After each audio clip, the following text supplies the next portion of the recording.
का नाम सुना है। किसी ने 2 वर्ष अन्न नहीं खाया, किसी ने 6 वर्ष नहीं अन्न खाया, किसी ने 12 साल अन्न नहीं खाया।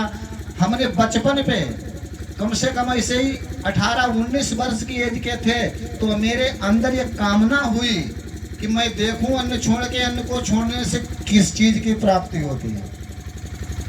मैंने अन्न को छोड़ के 15 महीना तक मैंने अन्न नहीं खाया। दादा तुलसीदास गवाह है इस बात में।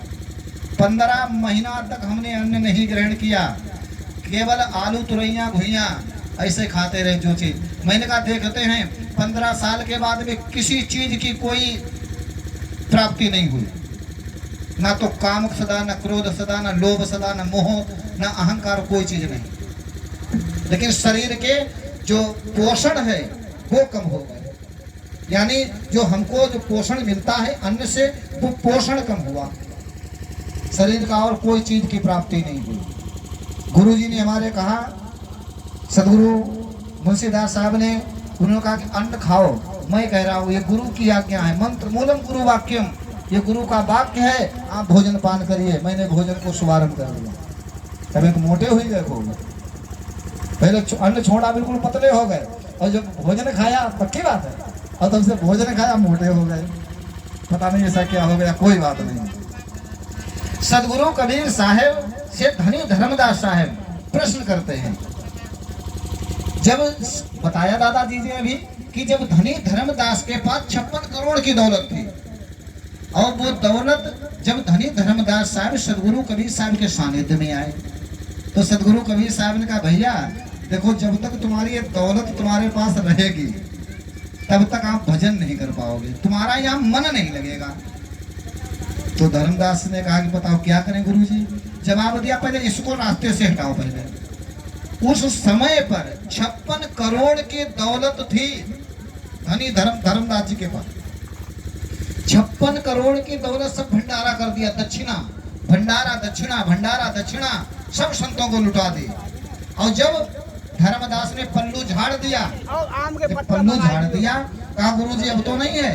बोले हाँ, अब तुम्हारे पास अब धन, ये दुनिया संसारिक धन नहीं है, अब हम आपको अब नाम रतन धन देंगे।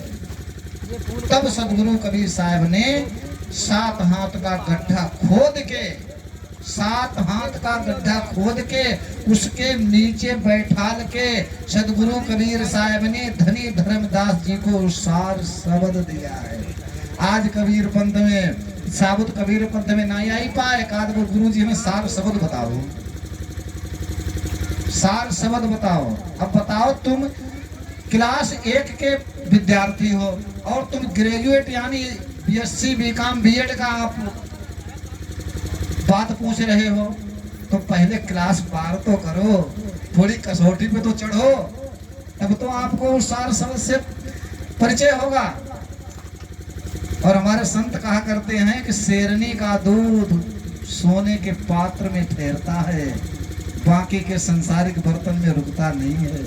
इसलिए पहले पात्रता होनी चाहिए आपके अंदर, चाहत बनाओ, लगन बनाओ, क्योंकि गुरु से लगन कठिन मेरे भाई, लगन लगे बिन काज न सरिये, जिम पर ले तर जाई, गुरु से कठिन लगन, यानी गुरु से लगन कठिन मेरे भाई।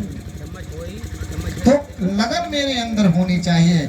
सतगुरु कबीर साहब ने कहा कि धनी धर्मदास को जब अपना शिष्य मान लिया, ज्ञान दे दिया, उसके बाद सतगुरु कबीर साहब से धर्मदास प्रश्न करने लगे।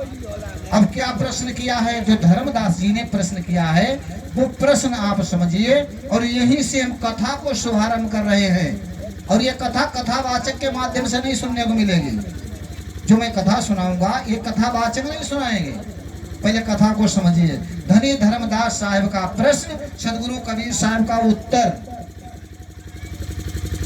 प्रेम से बोले विश्व वंदनीय सदगुरु कबीर साहब की भाई जयकारा। सभी लोग ईमानदारी से लगाएं। सभी लोग परमात्मा के पवित्र पावन आत्माएं हैं, परमात्मा के भक्ति के पात्र हैं, तो इसलिए आप जोर से एक बार थोड़े थोड़े हाथ उठा के हाजिरी लगा दो कि हाँ उपस्थित। यानी जैसे स्कूल में जब हाजिरी बोली जाती तो कहते जय हिंद सर, बोलते हैं ना, तो ऐसे थोड़े थोड़े हाथ उठा के साहिब का दरबार है, संत महंतों के समक्ष है, तो थोड़े थोड़े हाथ उठा के ईमानदारी से वो लोग हाथ उठा ले जिनके पास हाथ हो, और जब ना हो तो उनके लिए छूट है ना? तो कोई बात ही नहीं है। प्रेम से बोलो विश्व वंदनीय सद्गुरु कबीर साहेब की क्या बात है। अब धर्मदास जी का पहला प्रश्न क्या कहते हैं कि अब साहेब मोहि देहु बताई, और अमर लोक सो कहाँ रहाई।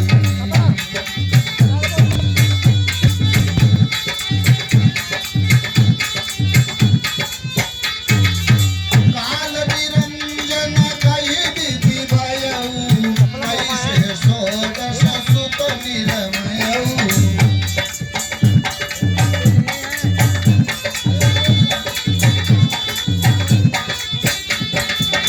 कैसे चारि खान विस्तारी, कैसे जीव काल बस डारी।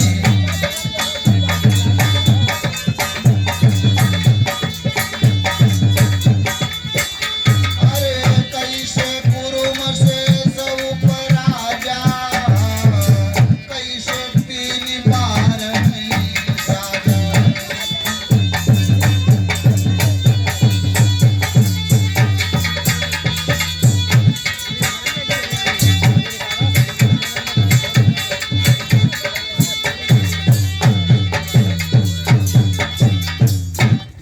सदगुरु कबीर साहब से धर्मदास कहना, अब साहेब मोहि देहु बताई, अमर लोक सो कहाँ रहा। वो सत्य लोक, अमर लोक, अकह लोक, अगम लोक, जहाँ की बात करते हैं संत लोग, ये कहाँ है?